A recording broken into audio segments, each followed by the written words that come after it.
kwenye kivuli, mmekimbia jua, sio?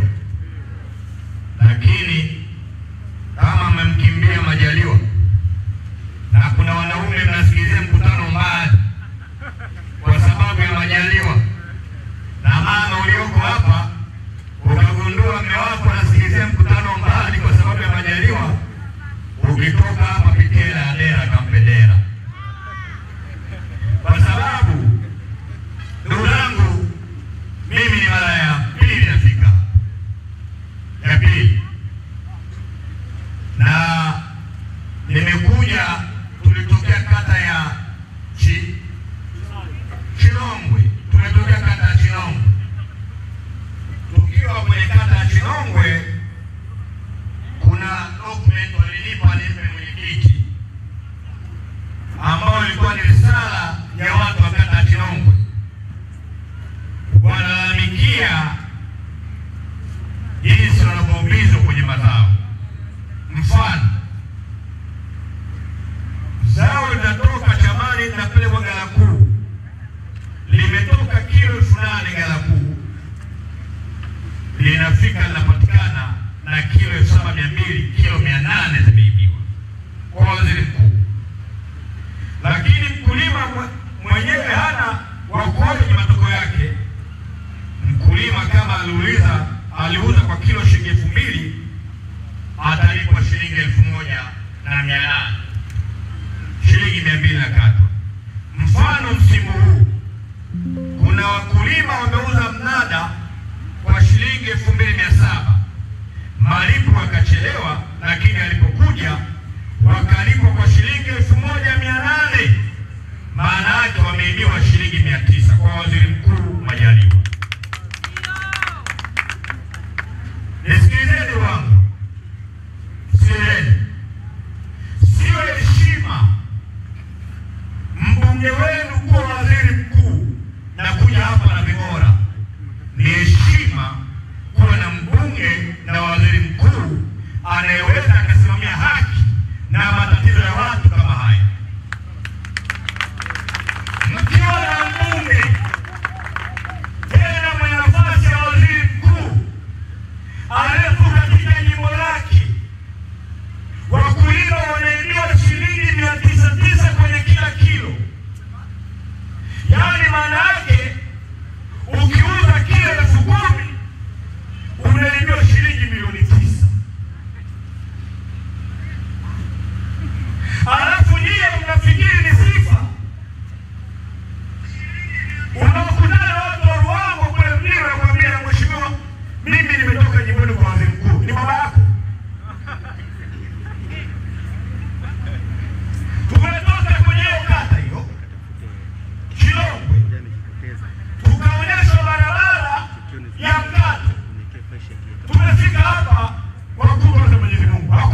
Nchi hii na nyie ndio mmefanya maskini ya Chama cha Mapinduzi. Mnadanganya vitu vidogo sana. Lakini angalia maisha ya vijana wenu, angalia maisha ya watoto wenu. Unakutana mtu pale Ndanda, Masasi, mahali ambapo kila kitu kinaota, mzazi wako anatembea peku barabarani. Miaka zaidi ya 64 ya huu. Mambo gani ya kifara?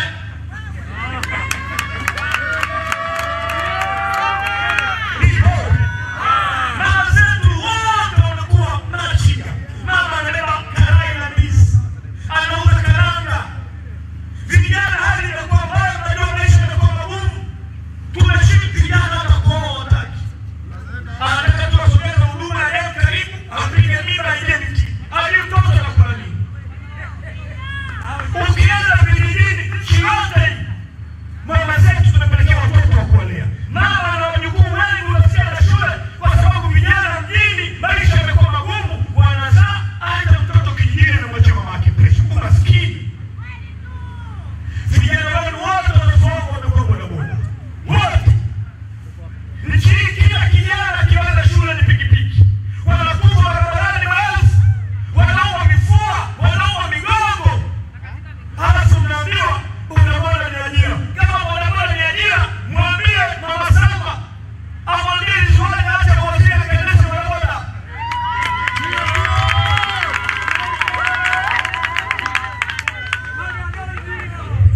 Wakija wako wanakusanya wake zenu, wanaweka kwenye vikoba. Unasikia Mama Mary Majaliwa Ruangwa. Mama Mary Majaliwa amekutana na kikundi cha wanawake katika kata ya Chinongo Ruangwa na amewapa shilingi milioni 1 kwa ajili ya kuanza miradi ya maendeleo. milioni 1 ni watu wa kuaga Dar es Salaam siku moja. Yeye anapanga 50 na gari ya maendeleo wako hela.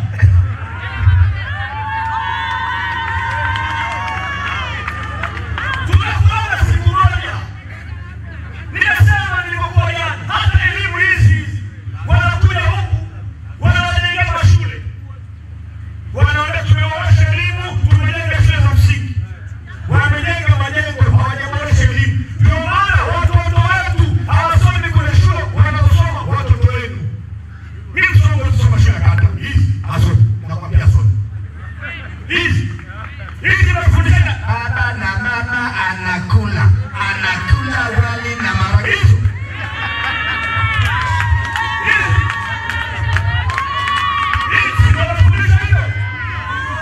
Mboga za wanyama Tanzania. tunafundisha.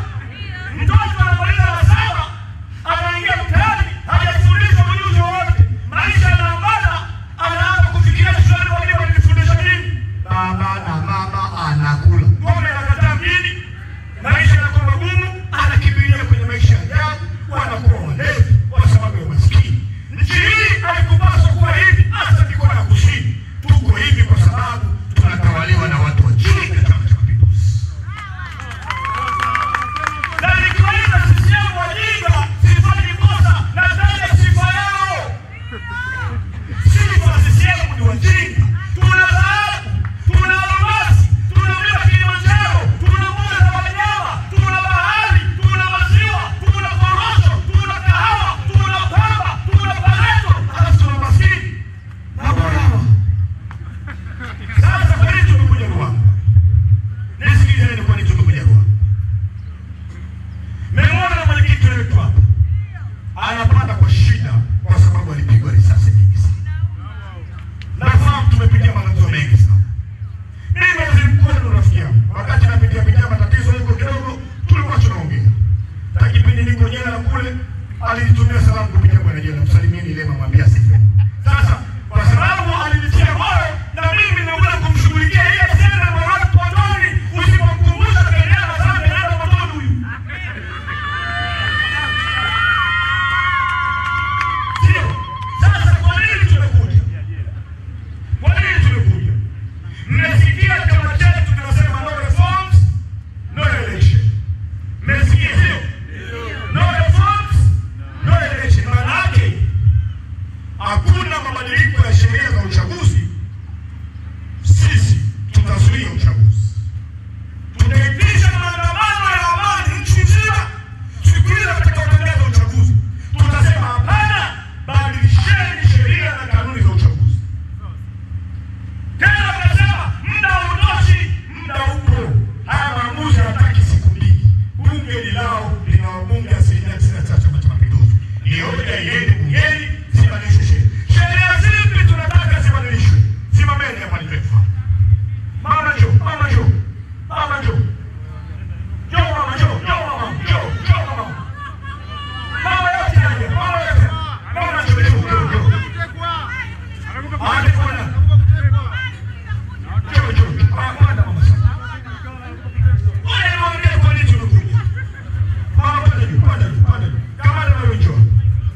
Hivi leo.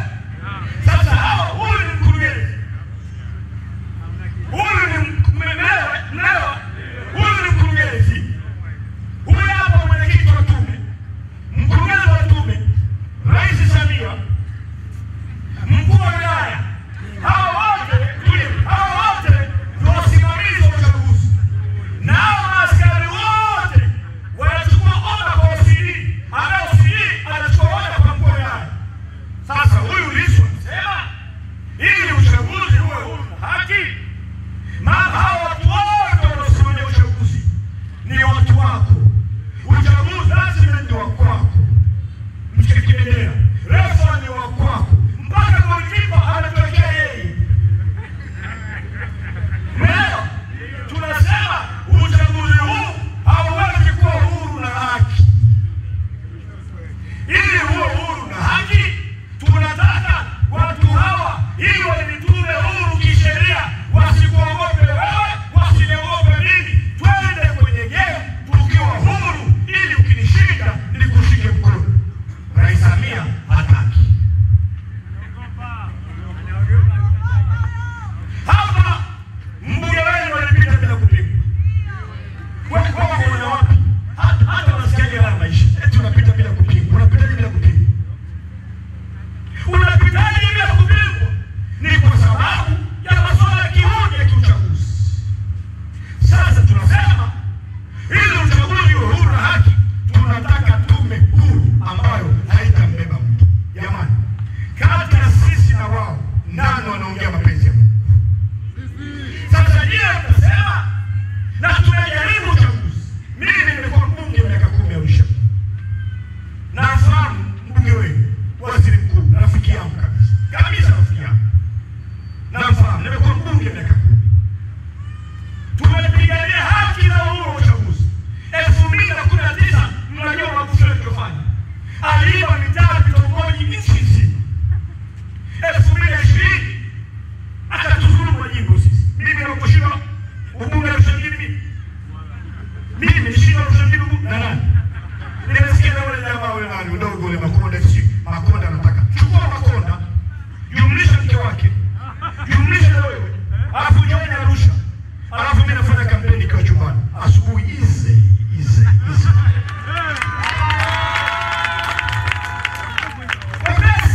Lakini kwa nini wanajikuna kwa sababu ya wizi wa kura?